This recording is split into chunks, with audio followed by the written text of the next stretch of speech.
Big up, big up, big up, guys. It's your boy, Mark, an MFC fan, and welcome to the channel. Of course, I have my brethren here today with me, Tony Claude Gunner from Tony Claude Gunner TV, the Arsenal man in the house. Big up to him. Big up to everyone coming in. And of course, we're going to be debating. It's going to be a wild one. There's some interesting news head to head in the transfer window for a few players, including some youngsters. And Arsenal, again, on the losing end of these transfer market situations when it comes to Man United. Is this because we're a bigger club? I would say yes, Oh, but you know what? Buddy Tony Claude disagree, but big up to him in the same way, guys. What's good, Tony? How are you doing, bro? see ya, guys. Yeah, do you know why I always allow my brother Mark N to actually do the opening remarks? Yeah, because I allow him to take the winner.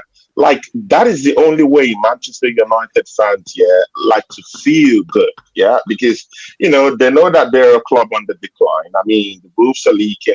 I, I mean, thanks to the council, yeah. I mean, Manchester United is going to get a new Old Trafford built in the same area, but I mean, that won't help if internal struggles are still going on in the football club. And if we even go delve deeper into the transfer window and see what Manchester United have done in the transfer window, I will be having problems with Amorim right now. Patrick Dorgu. I mean, we'll talk all about that later on. Yeah. See, yeah, guys, smash the like button. Yeah, support the two channels doing this. 40 minutes cameo. We're going to be talking about the referee situation, yeah, because Mark asked me last week, hey, I mean, there was some part of his fan base down here that were asking me, Tony, why are you saying that the referee didn't favor Arsenal? Well, look at what happened against Wolves. Look at what the FA has done. Look at what the PG Mall have done, how they've rescinded their decision. This thing should tell you how much bias this referee, the PG Mall and the English FA, has been on Arsenal. But we'll talk all about that as we start up the show. Smash up the like, guys. Big ups. Pooh, pooh, pooh. Guys, come on. You know what it is. Let's get it in hot. Let's talk about it because you know what? There's been a lot of calls. And of course, you guys who watch Mark and MUFC Fan Channel, on the watch alongs, your boy is always complaining about the refereeing decisions. Of course, we know in the last couple of seasons when Manchester United has faced the likes of Arsenal, Liverpool, Man City, and Tottenham, you can almost expect Manchester United to get 5 to 6 yellow cards, probably a red card, no penalty shouts given, and possibly award an offside or penalty goal to the likes of Arsenal or any one of those four teams I just called, to be honest. And Arsenal being on the brunt of some of that in the last few games that they've played. Welcome to my world. Welcome to the world of Manchester United Arsenal fans, because this is what we've been dealing with from the season kickoff and every game. It's one of those Mm, things where the poor decisions made by the referees dictate the outcome of the game. And while I, fact. I, I don't want to say that I feel the pain of Arsenal fans, I could totally understand. Because Mm, realistically, it's no good for no one. This inconsistency of the decisions, it's not good for me. It's not good for him. It's not good for your club. Whether you support Chelsea or not, it's terrible. This is the Premier League, the best league in world football. Are the best league, bro. referees really at that level? I don't think so, bro. I don't think so. I, I mean, Mark, you know what? Yeah, I'm also a referee. I started refereeing. I went to referee academy last year. I mean, I graduated. I'm now in top tier, refereeing top tier football right now here. Not in the Division Ones or something, but at least I've improved from last season where I started from the dregs, and right now, and I'm more than the middle ranking right now. And in fact, I'm refereeing the sixth league down here now. But see, yeah, this is shameful, disgraceful refereeing. I mean, we saw the one that happened to Bruno, where the card was the red card was being rescinded by the PG Mall. The same thing has happened to Arsenal with Miles Kelly. I mean, even you can't even argue that situation. Yeah, that is, I mean, that was a cheat. That was a cheat mode. Yeah, that everyone uses. I mean, when you're on counter attack transitions and stuff like that, yeah. I mean, and you just want to, you just want to take one for the team. It happens all the time. We've seen it in football all the time. And I've never seen a referee give it as a red card unless that challenge comes with a two-footed uh, uh, uh, uh, you know, challenge, that's very, very dangerous. I did not see that Miles Kelly a challenge as a two-footed challenge that was aiming with intent to break the legs, of the Wolves player. No, it wasn't. It was just that quick one where where a boy just wants to be a boy, and just want to take one hit for the team. Everyone knows it's a carded offense, but it's a yellow card offense. Time without number. That referee, Michael Oliver, yeah. I mean, this is not to excuse, yeah, the shambolic performances of my coach, Mikel Arteta. He has his own day of reckoning. That's different. I mean, that's different from Stan Kroenke's and their support of this charade going on in my football club. Let's put that on the side. Refereeing decisions have cost Arsenal at least 9 points this season. I mean, look at the game we had with your closest rivals. I mean, the ones you hate. Yeah, Liverpool. Yeah, Kai Havertz scores a goal. He just slips up, scores a goal, and this guy's hack of my goal for no reason. Arsenal should be beating Liverpool at that point. See, this is flat out cheating. This is corruption in high places because you know what? Yeah, it sets a very dangerous precedent. Yeah, when the referee makes a bad decision, and then the VAR technology that was brought into football to kind of like, do a mop up job, clarify the on field referee that, hey, see, yeah, you made a big mistake. There's a bigger problem there. I would have to rescind your decision and cancel that red card. No, for Arsenal, we don't see these things going for us. We don't get any of these decisions. I mean, in that Manchester game, yeah, I would say the referee, 50-50, he favored Arsenal. I get that. But I mean, why can't we get candy when we come to the party? So you want us to be fucked everywhere we go with no joys, no candies to lick? Brother, man, what is this? What is this, Mark? We're not allowed to enjoy anything from this league. As in, we should only face punishment. Come on, man. It doesn't work in that way, man. You know this. I know this. I mean, big up to everyone joining. And what can I say? I have to agree with you on that. The FA confirmed Independent Regulatory Commission has upheld the claim of wrongful dismissal in relation to Miles Lewis Kelly and removed his 3-match suspension. He will be back available immediately. And what I would say is that we don't get that at Man United. Diego Dallo, 2 yellow cards in the space of 5 seconds. 1 yellow and he walks off like this, gets a second yellow. Still Michael. No, but those yellow cards were justified. Come on, man. Don't do that. You can. They were justified. 5 seconds. They were justified. 5 seconds. 5 seconds.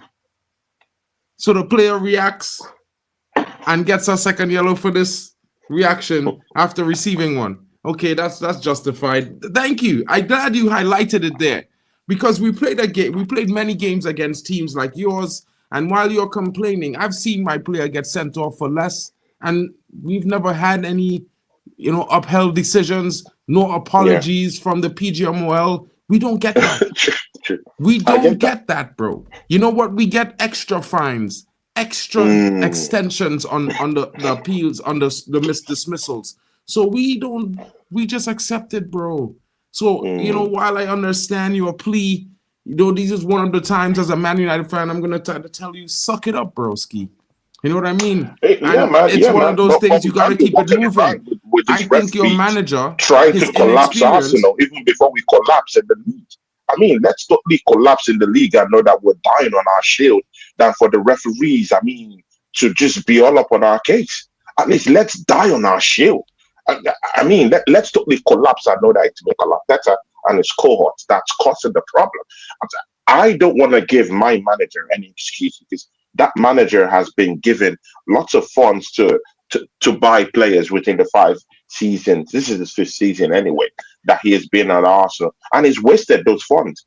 If we are bringing in this refereeing decisions as part of key reasons that have actually thwarted Arsenal's chances of winning the league title in successive seasons, I mean, I want to separate that.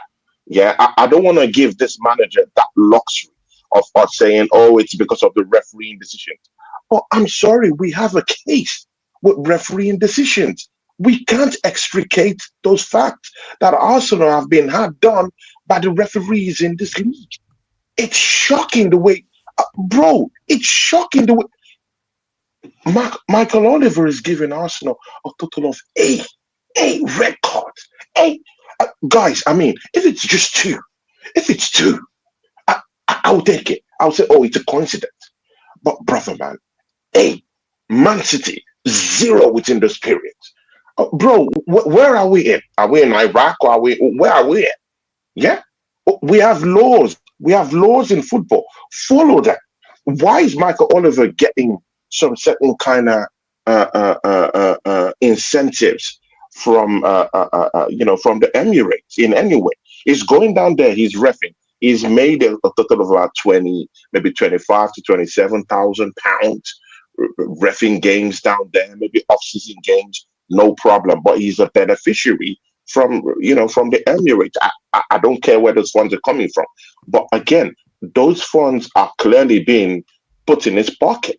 Why won't that referee have such a biased nature towards Arsenal Football Club and every other club that are linked, to the club that is maybe not the club, but I don't want to fetter those two facts together. Maybe by the big brothers who are actually financing him because they financed him, they put money in his pocket. So I mean, the target here is Manchester United and Arsenal Football Club because Manchester City are being linked to that Emirates stuff. And of course, Liverpool, I mean, they have a cult following out there. You don't know who's supporting them. For me, Michael Oliver is that Liverpool 12th man, if you put it that way for me. I mean, I can't disagree. But, I mean, enough about the 12th man, the 13th man. What about your football club, bro? This is January. I know you have a Mhm. game in the Champions League tonight, a few moments away from Yeah. kickoff. But let's talk about your team. You're missing a striker, and your club doesn't seem to be pressed to be making any advances on signing any of those players. I mean, well, I would say that, but then I'm hearing this report coming out that Aston Villa has rejected an offer for Ollie A Watkins in the tune 60 of million 60 million pounds. But pound that's to last be day. expected. Do you think that you're going to get a English national star who plays in the English national team for that price? I think that's a way naive bid from Arsenal. I think you should have gone in with Naive something like bid? No, 70 to 80 come on, million. man. Come on, man. Come on, man. I mean, he hasn't really lit up the place this season, innit? Last season, yeah, of course, scored a couple of goals, helped Aston Villa to that Champions League rebirth. But but that's it. I mean, he's a special player. I like him. He's also an Arsenal fan. I do like the player. Great skills. He can hold up play. Is a fast guy. Has a very, very, advanced footballing IQ. He can hold up the ball. He can score goals as a goal poacher. I like him. He's fast enough as a quick thinker, and his movement off the ball, it's something to be desired. But you can't say that this guy is £100 million signing. Man. Come on, man. I'm not Let's don't saying do that, that, man. but I'm Let's don't really do. Come saying on, that man. I feel Forget like no, rivalry. no, Push he's not rivalry okay. apart. He's not a He's not. hundred It's not mil, 100 million. So, I but mean, but we he got is Declan he is at Rice. least I mean, you can see 70 million Declan Rice. pounds. He's He's not a an England £100 million. international. He's But at least 70 what does million that? pounds, bro. What does that mean? And I'm not Okay, saying for me, I'm saying in the value to Aston Villa. In value. Now, before we go there, let's continue on to another Aston Villa player who is said to be on the verge of joining Al Nassr for 75 million euros with add-ons. Formal steps yet to be completed. John Duran, another striker that I would say would definitely improve your attack. 75 million euros. Why don't you just offer 60 million pounds for this guy instead? I mean, it was in the news that Arsenal, inquired about the situation of John Duran, but I don't know how that just sidestepped and we're now out for Ole Watkins. I mean, I would really make use of a John Duran in my team. I mean, the way he whacks the ball into the net. I mean, I like a very instinctive predator like that, man. You know, the way he handles the ball, the sheer power he puts when he just, hits that ball into the net. That's what I want. I want that kind of guy. But again, Ola Watkins isn't a bad idea altogether. But do you think Aston Villa you know, would want to just rip their team apart, mostly when they're still in the Champions League, mostly when they could still fight for some cup competitions this season? I don't know. I don't know. For Arsenal to just let this guy go for 75, rather than throwing that money on Sesko right now, of which Sesko is a good player to bring in the summer, no problem. But a John Duran could make that work. Why can't Arsenal just go for these two players, drop a 160 million pound, on these two guys, bring them in because we need striking reinforcement in this team. I mean, to even bring the two wouldn't be such a bad idea, man. But again, will Unai Emery want to strengthen the opposition? Will Unai Emery want to strengthen the team, his former employers that hated on him, that pushed him out, that called him good evening? I don't think so. I mean, it is what it is. I feel like that's one for the books because, hopefully you guys get a deal done over the line. I mean, whether you get it done or not, it doesn't affect my rise in the Premier League. And, of course, next season just makes it all the more better for me. And I keep it looking but it makes it better that your biggest rivals won't be winning the title. It's just like, see, Mark, think of the bigger picture. Bro, Mark, don't just look at it in a myopic way. Look at it, bro. No, Mark. Yeah, see, Mark. Yeah, it's for the greater good. I only care You're when a Manchester United fan. How would you sit down there and wait for Liverpool to twat your whole legacy? I mean, bro, I put my faith in Nottingham Forest, bro. I didn't put my faith in Arsenal. I put my faith in another Champions League winner. If Liverpool wins this title, another elite football club. Equal the title haul in which Manchester United have won. They equal it. I mean, deep down in your heart, you still want to be called that team that's the biggest. I mean, when you call yourself the biggest team in England, I mean, you're talking of in terms of the trophies, in terms of, how big you are, the biggest brand in the whole wide world, even if you're not even at the top echelon of European football right now. But, you're still the top because of the trophies and the biggest team. I get that, but again, you're the most marketable team in the whole goddamn world right now, even if you've not been winning trophies consecutively. I mean, the major trophies, the major ones. And that's for a reason. It's because you've won lots of trophies that have, foregrounded and cemented that legacy.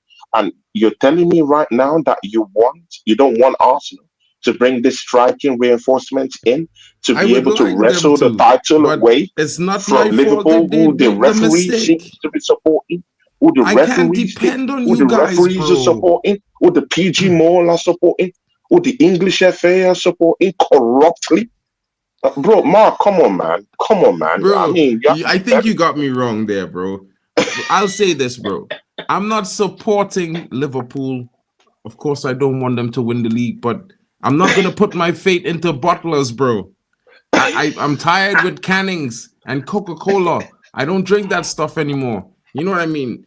So I'm putting my fate into the forest. I'm going green. I'm thinking that the trees going green. Yeah, let's smoke some trees. The trees are gonna do the situation for me. I'm putting my fate there this season. So I think that because they also have 2 Champions League and they sit at the big club table like me, I could trust them a little more, and I could trust you. You guys don't sit at the same table as me, bro. Like, let's be honest, bro. Yeah. You're still looking up at the main table and you want to join it. And I mean, these guys are certainly going to help you, in my opinion, but it doesn't seem like your club has the faith because they're not willing to put out.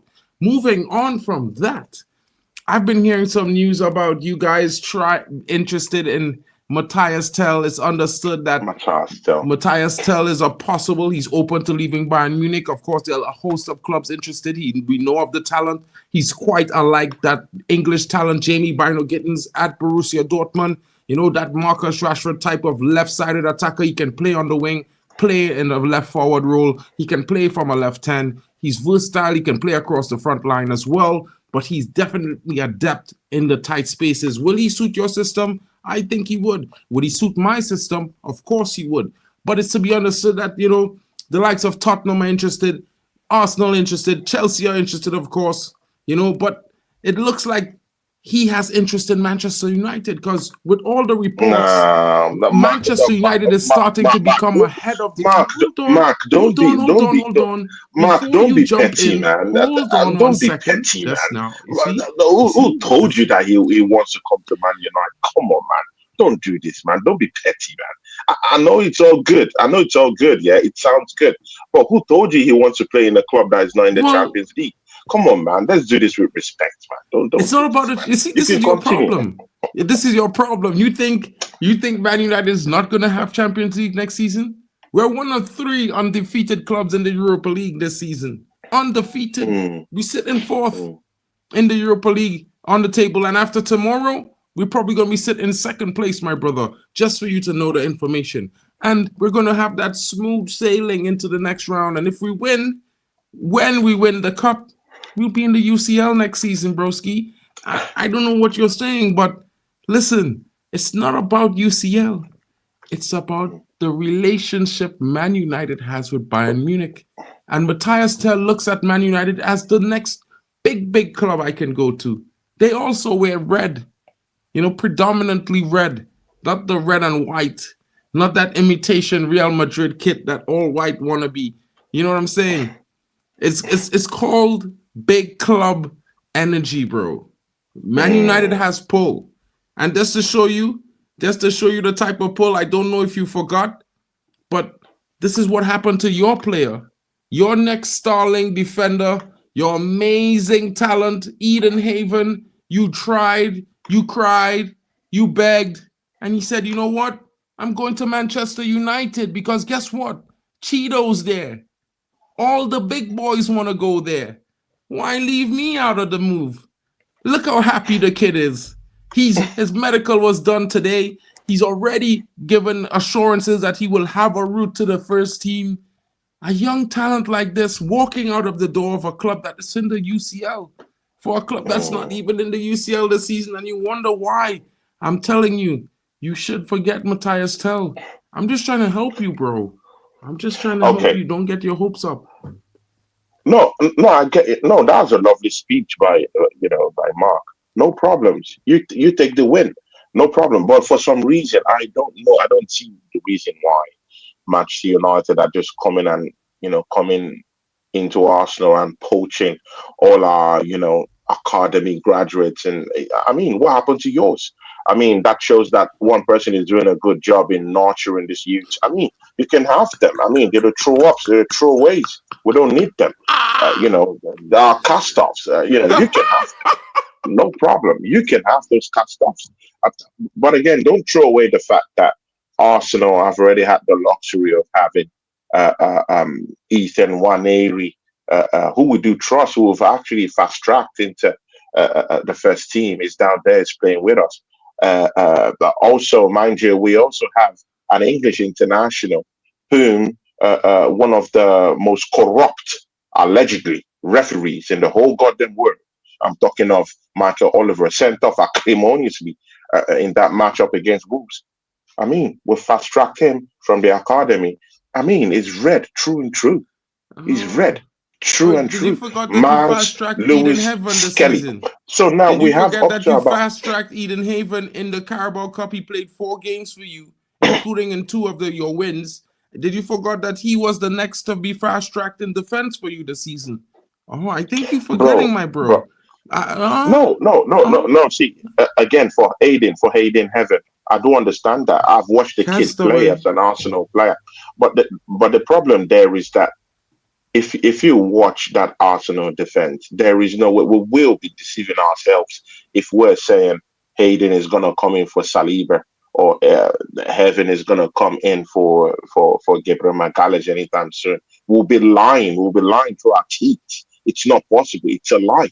So of course, this youth here, they're seeing the progress of Master with Skelly. I mean, he just came into that team and it looks better than the total Arsenal team right now. It looks better than what we have down there. So I mean, these guys are looking at this. They're looking at the progression of some of their fellow youths in the system, and they're saying, you know what? Yeah, I want something. I want something close to that. I want similarities of this. Right now. So if Hayden chooses to go to Manchester United, good luck to him. But again, he should have taken a cue from the former guy who went down there. He hasn't even made a first Manchester United first team appearance, in the league. His dreams have been thwarted. So why would you go to a football club that just want to get a hit on Arsenal rather than using the players to even help them out in their careers? If I was this player, Hayden Heaven, I've seen him, quite a talented player, but he needs to nurture it. It's either stay with Arsenal, nurture your skills more, or move to Germany, move to Borussia Dortmund, move to RB Leipzig, invest in your game, understand your game, go under the tutelage of an amazing manager that will help you grow and then improve your game. That's what would have been best. A German move would have been something so good for this guy. When you want to revitalize your career as an English youth that has been thrown away, what do? You go to Germany. I mean, we've seen Jude Bellingham go down to Germany with Borussia Dortmund. You saw what happened. He's got his big time move down to Real Madrid. We've seen Sancho gone back to Germany. Just go there, escape for a minute, just a year escape. Yeah, go down there, escape, come back to England. A bigger team we get you. But this team, these newbies, yeah, these Gen Z players, they don't have the foresight. No one is advising them. Their emotions is being driven by jealousy and driven by money. They're financial centric. So I mean, good luck to heaven, but I don't think it will hurt us because we already have. I mean, the defense is the best part of Arsenal. Let's don't lie. We have the best defense in the league. How about that? I mean, I can't disagree there. Very good defense. But what I can tell you is in Premier League 2, Chido Martin is one of the top scorers. He's also one of the top scorers in the European competition for all clubs under 20. So that means he's getting a lot of game time. He's having a good time. He's enjoying himself at Manchester United. I think Hayden is going to join him. He's not enjoying himself. He's not enjoying it. He wants big time. He's going to come into the first team. He's going to have big time. He wants big time because that's what he said he wanted. Listen, Arsenal. This is not Arsenal. This is not Arsenal. This is a big club. Mark, you can manipulate, brother, man. Oh man, you can. This is a big club, broski. This no, we do things. Listen. Arsenal doesn't have the pressure to win like a Manchester United, bro. Mark, I'm sorry, man. I'm sorry. What is the name? Guys in the chat. Guys in the chat. Could you help me out with that DC Marvel character, yeah, that knows how to manipulate stuff and manipulate shapes? Here's a question from the chat. When does your process what's that guy's name? What trophies has your process yielded? You know what I'm saying? You know what I mean? Oh, Cheeto's playing right now. If you want to have a look, he's starting right now. I think he already scored. He's not playing big time. That was his excuse for leaving Arsenal. No, it's just because he wanted to go. I'm saying? He didn't want to break your heart. No, he wanted playing for Man United is the big time, broski. No, he wanted first team football. No, you're twisting the whole story. He wanted first team football. Arsenal doesn't want to fast track him because they think he's not ready. Even Ethan Nwaneri, that I think is half ready, hasn't even been fast tracked totally into the team. He's not even in the fabric of the team right now. Totally. It's just really right now that because we have injuries here and there, that's why even Ethan Nwaneri is even having this cameos at Arsenal Football Club right now. Trust me, if Bukayo Saka is there, Gabriel Jesus is there, he would see chances being limited to him. Mikel Arteta, I don't think is that coach that really wants to develop young talent that could really help this team. I don't think he's really that guy. Even this Miles Kelly guy is forced to work with him because we have such a shit show down that left hand side. So he's forced to use it. And da, the guy's good. And he can't shackle him off. He has to use it. He has to use it because Miles Lewis Kelly has shown and proven that he's a top player in this football club. I mean, Anything it's else? good you put that up, man. It's good you put that up. No Yeah. problem. They're good players, and I wish them well. No, I just wanted to show you the smile on his face, bro, Oh of a my days, man. happy camper. He's happy Mark, he Mark made the is switch to petty. the Red Devils, Mark bro. is petty, man. Mark I know is you're petty. trying to say that Petty. he's not happy. Oh, Petty. listen, he knows what time it is. Heaven is behind Leacher. He knows what time it is. Time is coming. And it's not just coming at a big club, it's coming at the big club. He sits at the big boy table, bro. When he steps out on the streets, everyone knows who he is because you play for Manchester United, right? Come on, let's take a picture, Mm. broski. You know what I mean? It's not like you go to the Caribbean, you ask, have you seen Arsenal? And they're like, who? Ooh. I get you, man. I get you, No, but man. I'm But just saying, again, bro. It's an but Mark, interesting time.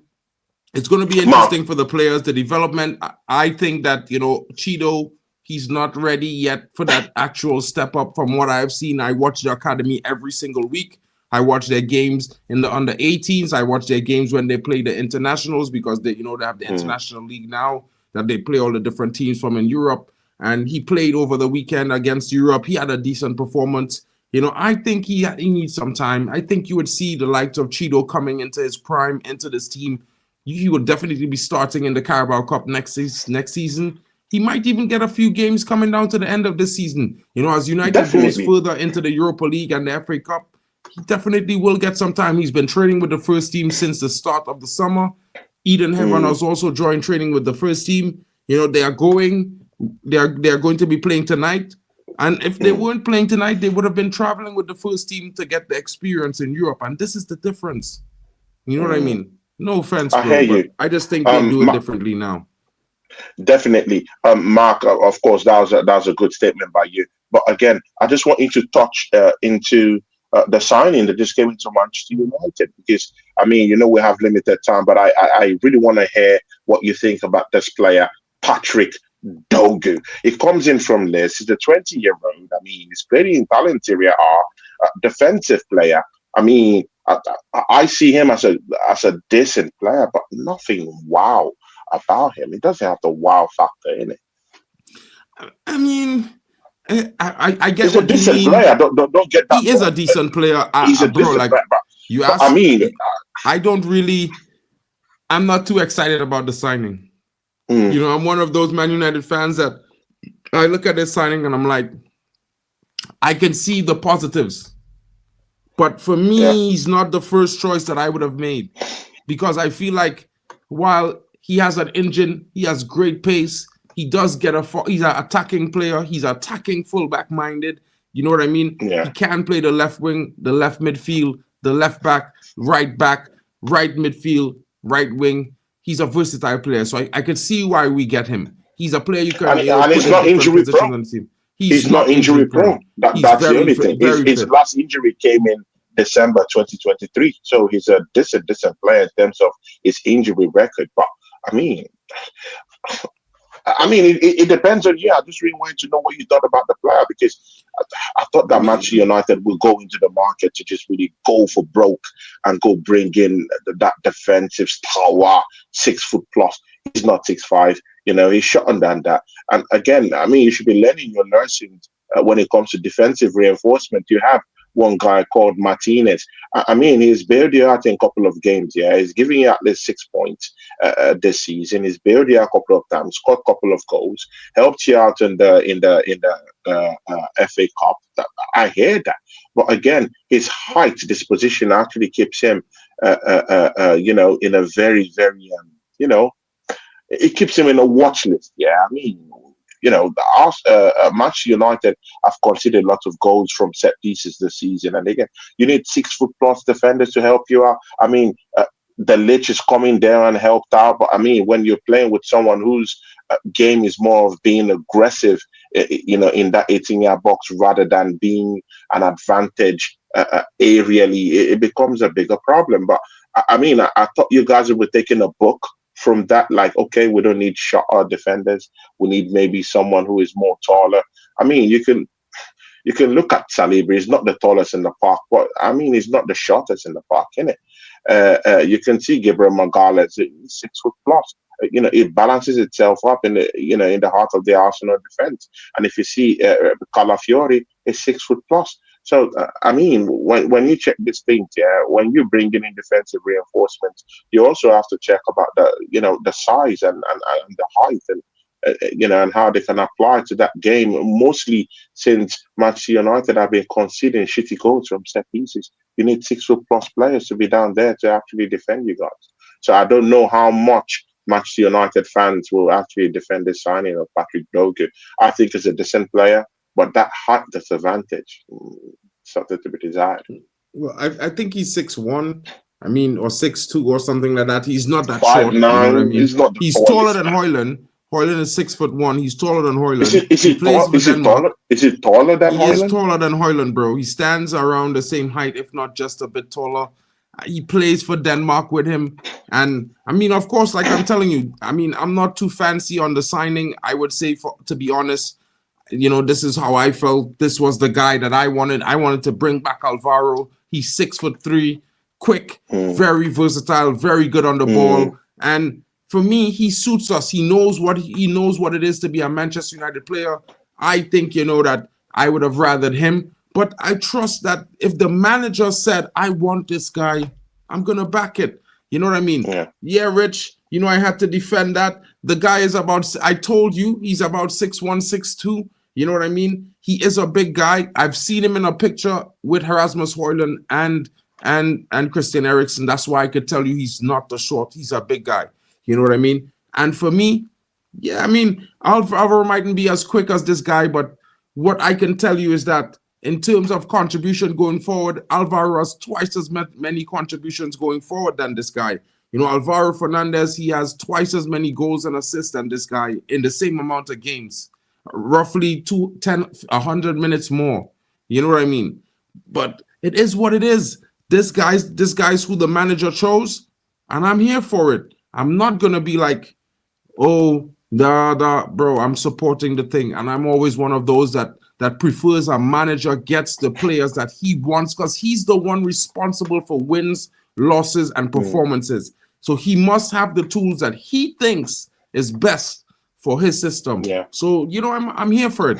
I'm going to support the kid. I think he's going to come in with the backing of the fan base, because a lot of the fans right now are in a situation where we support what the manager wants. We know that the players need to come in for the system, and we're here for it. So we're all open. You know what I mean? It's going to be good to see what he offers, and we're here for it. Definitely. And Arsenal will be playing, will be locking horns today with Girona. Mind you, Girona is a sister club to Manchester City. It will be good. Yeah. I mean, Mark, man, what do you think? Arsenal getting one over the sister club of Manchester City, just doing the enemy, just doing them dirty down there in Spain to the sister, and coming back home to just, just use the baseball bat. I don't want to hit them up in the weekend against Manchester City. I mean, I don't want to sound like this, but and you know what? Yeah. Have you seen the lineup Mikel Arteta has just dished that? Have you seen the lineup that Mikel Arteta has just dished that? Let me pull it up and see. Let me pull it up for you really quickly. Ethan Wanero will be playing as a striker today, with Trossard down the left and Sterling down the right, and Thomas Partey at right back. Oh my days! That is wild. It's wild, bro. That is wild, bro. Let me pull up this lineup for you. Let's check it out. Let's do a favor. Yeah, no, and after that we check it out. I'll give you my opinion, because I'm a true Arsenal hater. I'll be so honest with you guys. It's not gonna be a nice one for me. But this is the current lineup right now that is gonna face, the team he's talking about in the Champions League tonight. Let me move this really quickly. And as you can see, guys, the starting lineup for Arsenal is Partey on the right back, Calafiori on the left, Gabriel and Kiwior in the middle, Marino, Jorginho, and Odegaard, Trossard up front, Nwaneri on the right, and Sterling off the left. That's an interesting choice.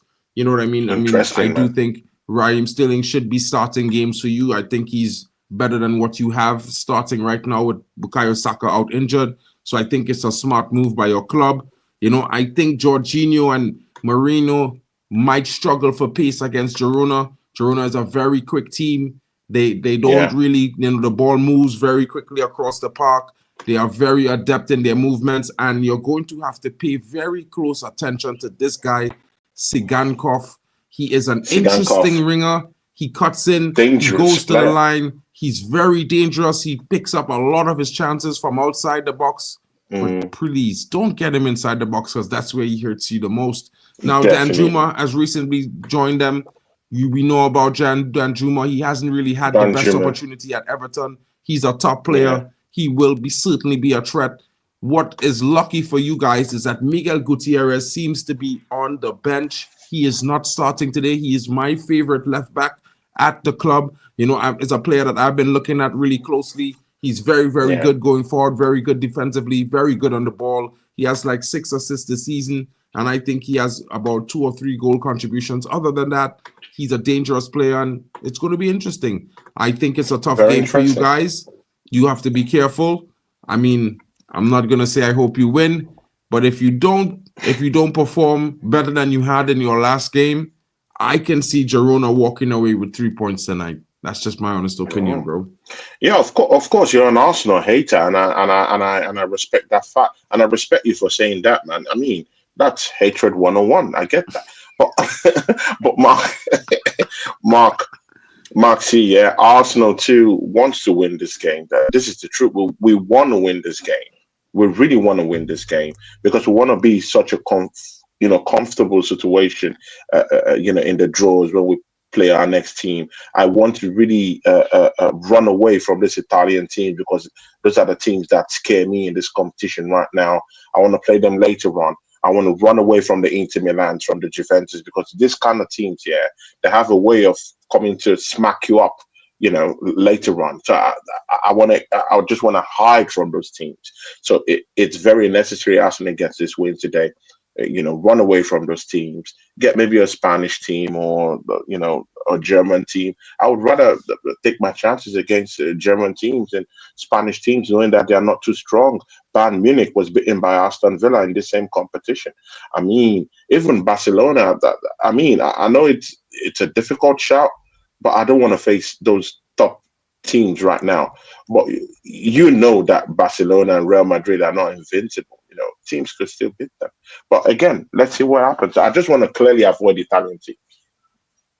Yeah, I mean, I think that's interesting. Everyone, this is a new formation. Big up to Riri in the building. I think it's going to age well, Riri. Your comment earlier about big up to Riri. It's definitely going to age well. Trust me. I know what I'm saying when it comes to the young players at Manchester United. And heaven, he's going to bring it to the Devils. It's going to be an interesting situation. Now, my thing is, with that game in the Champions League, it's a new format across all Europe. It's difficult. You see, Man City are in 25th place. They need a win against Club Brugge tonight. You are lucky to not be in that situation. Manchester as well. We happen to be at the top half of the table to get through in the second round as the home team.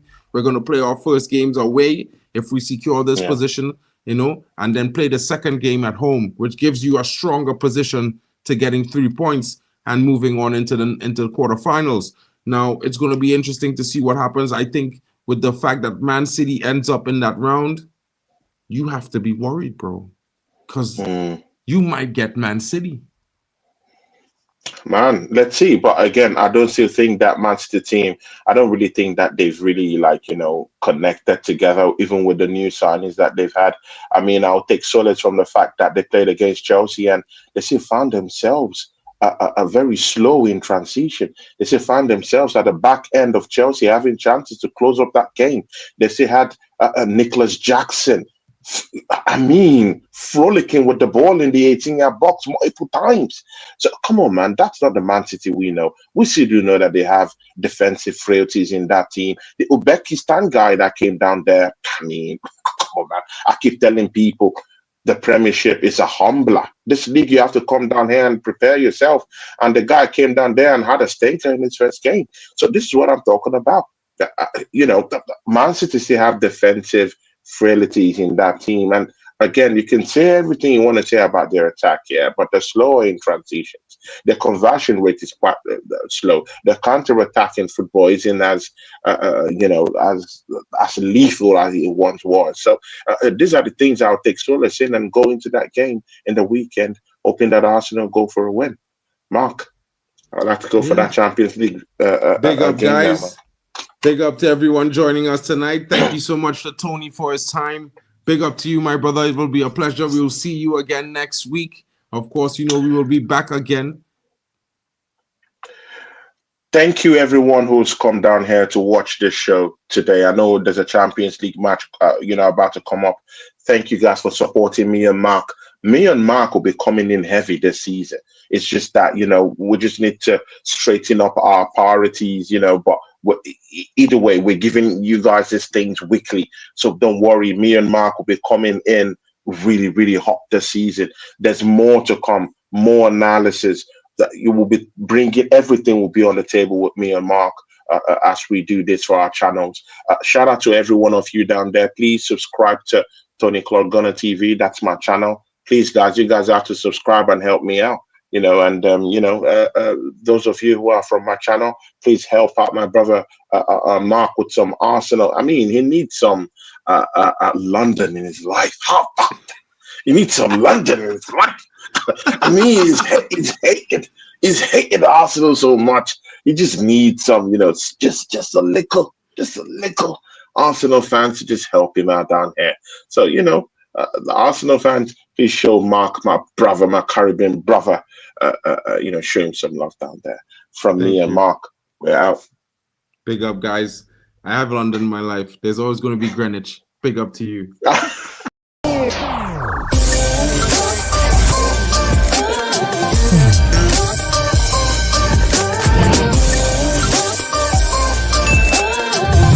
Baby.